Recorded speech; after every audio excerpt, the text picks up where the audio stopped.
Alright guys, we are continuing this series on the 10 avatars of Vishnu. We are on to number 7. We've got Ram, the Ram avatar. Now, I think Ram is the most popular out of all the avatars, but let us know in the comments, if you think that's up for debate or you've got a favorite and why. But anyway, we're going to continue this Hindu Saga series. And let's get into it.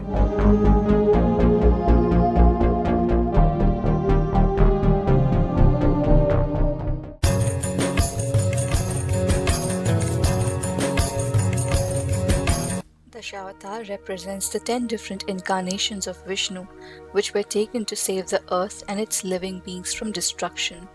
This video will narrate to you the story of the 7th incarnation of Vishnu. To know all about the 10 avatars of Vishnu, watch the playlist linked in the comments below. Lord Ram is one of the most adored and worshipped gods in India.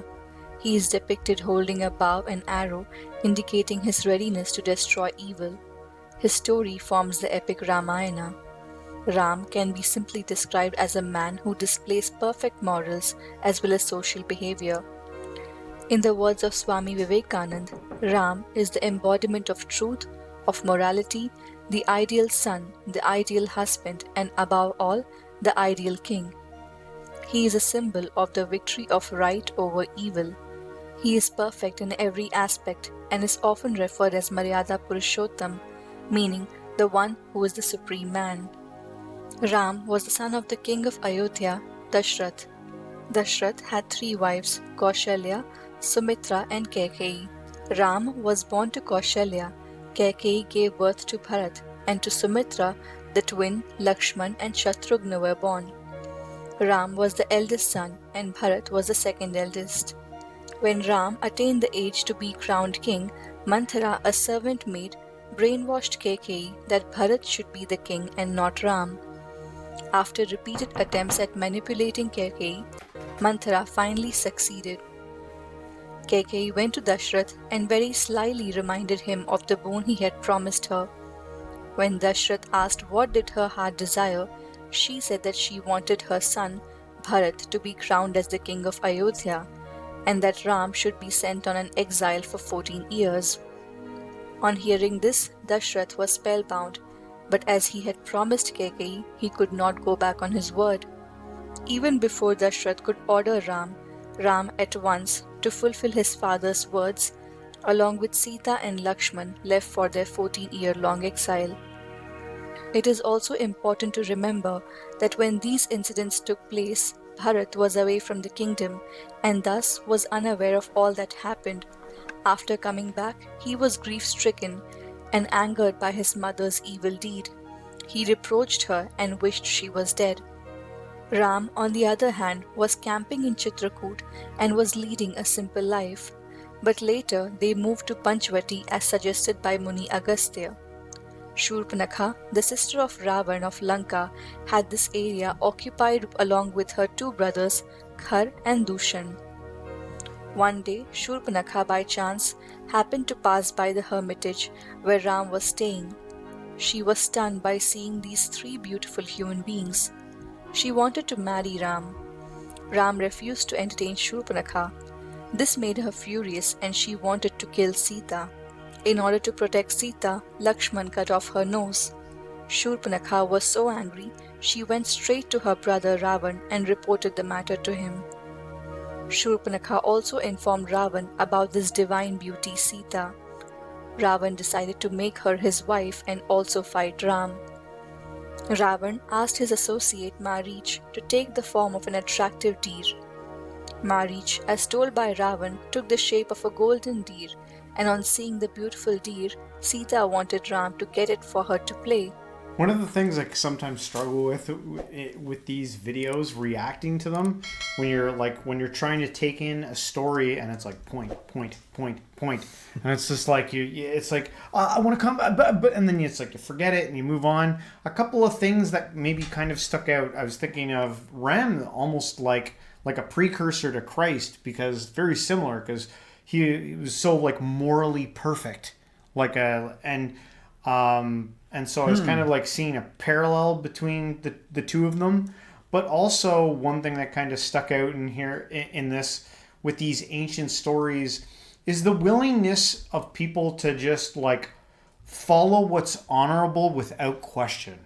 It was like, you're going to have to leave even though it's your birthright or whatever. It's going to be taken away and you're going to go and you're going to leave. And they're like, okay. There's no fight back. There's no in what we face, you ask your kids to do something. It's like, Dad. Or there's no pushback. Everything's like, yes, and I will do it quietly. And I'll there's never any fight back. I didn't even notice that, but that is interesting. Yeah. But I find that with a lot of these stories, like if someone requests something or like they're ordered to do something, they just do it. The story moves along. Yeah. There's not like a pause for drama. And that wasn't okay, but I don't know. Maybe, who knows? It's so extensive. There might be like subplot stories out there and stuff like that. I don't know. Rich stories. But that's an interesting thing that you said about the precursor to Christ thing. And you don't mean that with any kind of offense. You know what I mean? Not trying to equate or compare or something Well, like this that. I'm positive this story is way before Jesus. Yeah. Yeah. And I would be interested to know what Hindus think of Jesus, actually. Yeah. In the comments. You know what I mean? Like, what is Jesus an incarnation of anything? Would you think of things that way? Was Buddha an incarnation of anything? Was Muhammad, you know? Are they incarnations of anything? The prophets of the other religions? Yeah. And what about nowadays? Like, how does some of these like stories filter into today? Could someone be like an avatar of Vishnu born right now? It's interesting. It's interesting that our culture is getting so rich and complexified. That we're in this melting pot of a world. Yeah. And we're all blending together, and it's making its way in. Meaning, like, the archetypes of other cultures are becoming our archetypes, and they're becoming aware of our archetypes. Yeah. But I'm saying, I think to somebody grown up in a deeply religious Hindu culture, there may be a whole nother reality that they occupy. Because when I watched Sadhguru videos, he goes on and on about things I don't know about, but as if it's like fact. You know what I mean? As if if you do this, everyone knows about it, and you communicate with this God and this type of stuff, and it's like, this is how it is. Not like there's a way of thinking about it with psychology and symbolism where this could be the case. And it makes me think wow, reality could very well be very multidimensional. You know what I mean? Like, depending on whose eyes are looking through a thing, they're seeing different reality. Yeah, and we're just in the beginning of being able to kind of harness all this knowledge.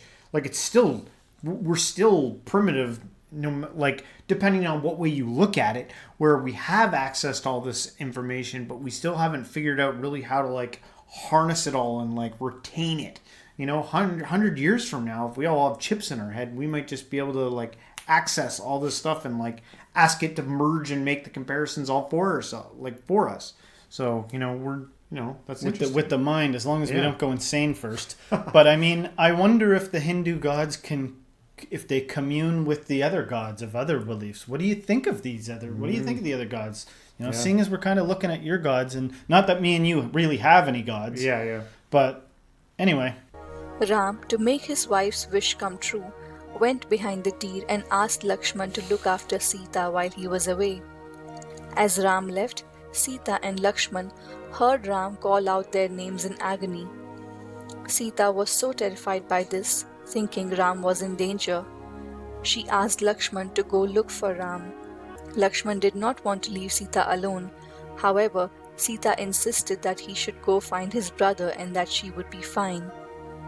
Before leaving, Lakshman drew a line on the porch and asked Sita to not cross it at any cost. The Sita thus agreed. After they were both gone, came a sage to ask for alms. Sita was compassionate, and therefore she could not turn him away, and offered the sage what she had. As soon as she crossed the line drawn by Lakshman, the sage revealed himself as Ravana and took her by her waist and abducted her. As Sita was being taken away to Lanka, Jatayu, the Eagle King, saw them and tried to stop Ravana. But Ravana cut his wings off and he fell to the ground. When Ram and Lakshman returned to the hut, They were shocked to see Sita gone. Jatayu held on to his last breath, and after telling them about Sita's abduction, he died. A series of vigorous search began. Both Ram and Lakshman at last came to Rishimukh Parvat. Shabri had told them to meet Sugriv, who alone would be able to help Ram to rescue Sita. Hanuman, when he heard their story, said in turn that his king Sugriv too was in the same predicament, as he too had lost his wife and was turned out of the kingdom by his brother. Therefore, he was sure that Sugriv would be of use in finding Sita. I just wanted to say that the background of all the scenes always look like paradise. Everything, no matter what's going on, looks like paradise in the imagery oftentimes. And the artwork always hits. It always hits. You're like, that is so compelling with the choice of flowers and color and everything like that. It always hits on some like tantalizing And I'm sure level. it's done with purpose. But with the ancient nature of some of these things, I sometimes wonder if the world looked like a Garden of Eden at that time. Yeah. I'm like, have we made it look so ugly that all we got left I now think is we cedar have. trees and I white think pines? we have. We're like, let's build a plaza, concrete everywhere, boxes. And back then, everything was blooming and flourishing. It's like, in ancient times, was it just paradise? I And they're know. like, all this stuff's unfolding, but like with the backdrop of paradise and Yeah, magical things occurring. You know, and maybe we can get back to some more paradise type looking thing. The other thing I noticed was the blue guy who this Ram. is actually Ram. Ram. Yeah.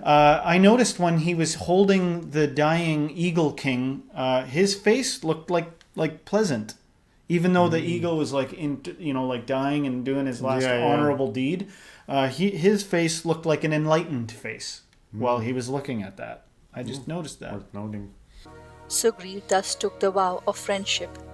Sugriv promised to help Ram, and Ram in return promised to make him the king of Kishkinda and also retrieve his wife. Ram killed Sugriv's brother Bali as promised, and Sugriv was made the king of Kishkinda. Upon becoming the king, Sugriv on his part sent 4 batches of Vanaras towards east, west, north and south and strictly ordered them that their search for Sita should be complete in a month. All 3 directions were fruitless in terms of finding Sita. However, towards the south, an eagle named Sampati informed the Vanaras that Sita was in Lanka, and if one needed to rescue her, one must cross the ocean. But now the question remained, how do they cross the ocean? Soon after, the Vanar army made a bridge out of big rocks with Sri Ram written on them. The rocks floated on water, and thus all of them could cross the sea and reach Lanka. In Lanka, a huge battle broke out between the parties. Ram killed Ravan and made Vibhishan the king of Lanka. Thus, Sita was rescued and brought back. Ram, Lakshman and Sita came back to Ayodhya after their 14-year-long exile, and at last Ram became the king. His reign was the perfect example of monarchy. That was like the typical like happy ending where it all worked out. Everything came to a hole at the end there, and we've seen that bridge before. We've seen that bridge a few times now. Yeah, and that little sub story, or like that little story where they get the guys to go and build it for them. Yeah. Just to retouch on how pleasant Ram looked when the Eagle King was dying. The Eagle King looked like he was dying.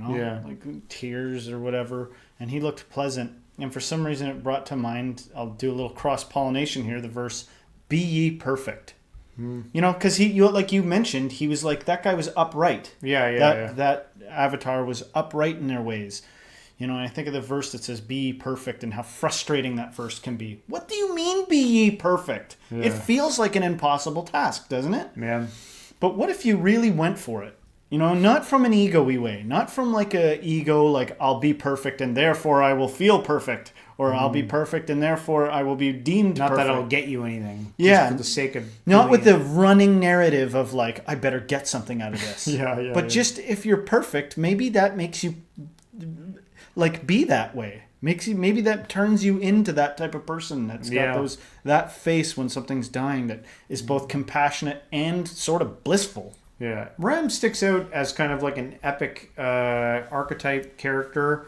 And maybe that's why he's so beloved and one of the most popular in the culture.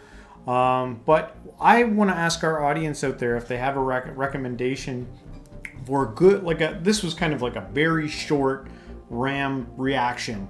Are there any good videos that maybe you could recommend to us that are just about Ram, that give a more detailed picture about Ram? I would love to see that, because there's a lot of stuff out there, content that it's hard for us to tell whether or not it's good or not.